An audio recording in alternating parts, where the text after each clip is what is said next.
Awesome. It's great to be here. My name's Teresa Sickles. I don't know if it's just me, but sometimes I have a problem when I say I'm sorry too much.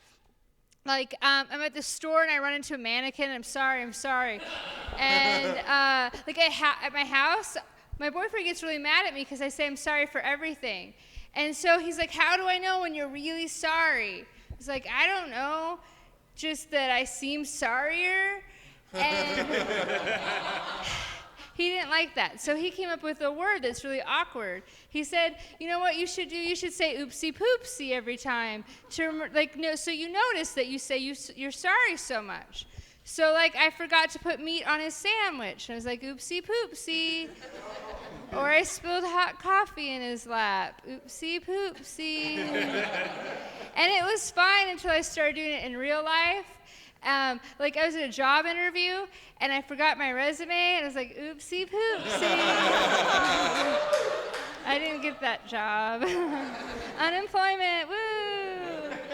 Yay. I also have a problem. Sometimes people think that I'm younger than I am, which would seem like a good problem, but sometimes it's not. I used to be a school bus driver, and I had to go into the principal's office to talk about a student, and they wouldn't let me leave. They're like, where's your pass? I was like, pass? I have a driver's license. They're like, we're going to have to call your parents. I was like, my parents? And it was a middle school. They thought I was 12. My boyfriend, he thinks this is really funny. And we were at the store the other day, and we were walking by where all the carts are. And he tried to see if I could fit into one of the little carts with the cars in front. And I could drive a little car, and that didn't work. And so he decided to pick me up and try to push me in where the little legs go out in the grocery cart. And I was kicking, and I was like, is this abuse or really good sense of humor? And this old lady walks by, and she says, do you need help with your child? I was like, I'm 35. She's like, kids are so difficult at that age. So I'm trying to protest and tell her my real age, and she says, I just slap her. It's like, I may be in my 30s, but I'm calling the CPS on you, Grandma. Worst grandma ever. So I moved in with my boyfriend, and when we were first dating, we were sitting down talking about our relationship, and he says, there's some things that we need to talk about. You've been a little lazy and kind of insecure and a little selfish and not always the best girlfriend. It's like, oh, you called me your girlfriend.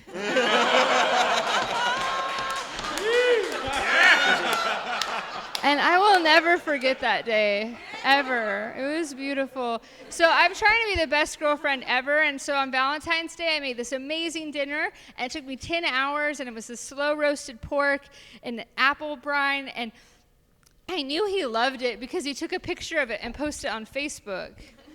So it was real, and I was so excited. And so, I was like, best girlfriend ever. And then a few months later, we were at the store, and they had pork on sale, and I was like, I can make that meal again for no reason, just because I'm the best girlfriend ever.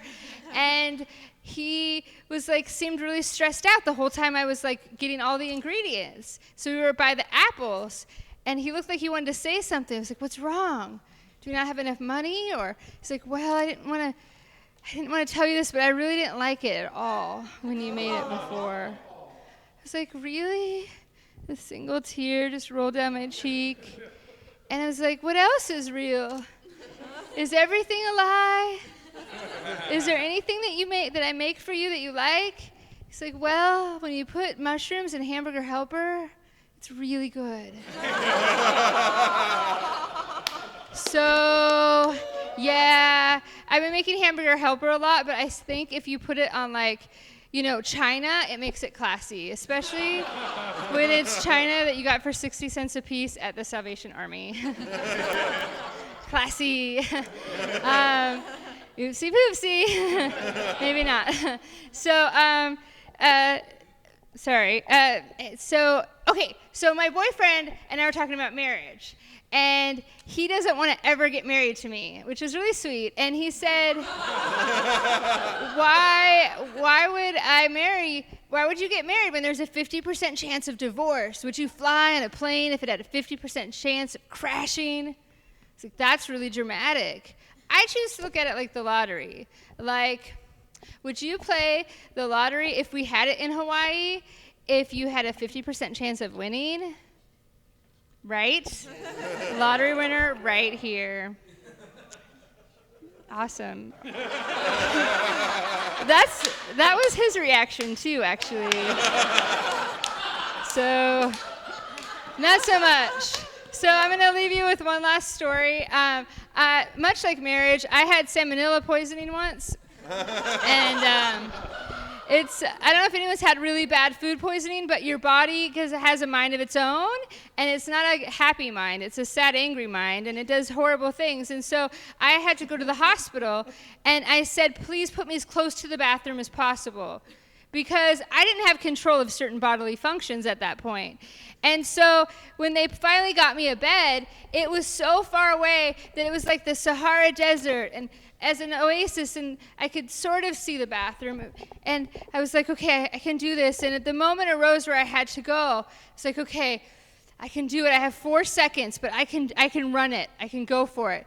So I started to run, and then right before I got there, I saw this small, innocent-looking child, and he was right in front of the bathroom. And I was like, okay, if I run around him, it will take too long. But that's okay, because I used to do ballet. So it's like, I can clear him. So I started out my jump, and kind of like the Matrix, I was frozen in time. And like the Niagara Falls or a chocolate wedding, like a chocolate fountain at a wedding. I saw his innocence being washed away like the BP oil spill in the Gulf of Mexico. Oopsie poopsie. Literally, oopsie poopsie. Thanks so much.